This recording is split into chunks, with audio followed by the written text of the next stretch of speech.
实在太魔幻了。树丛中窜出一个大猩猩，把周围的游客吓了一跳。可大猩猩似乎在表示，大家别害怕，我只是路过的。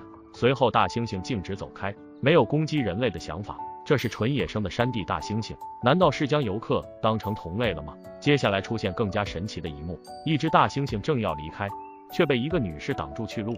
不料大猩猩表现非常绅士，站在路边保持不动，避免引起女士害怕，让女士优先通过，自己这才顺势往上走。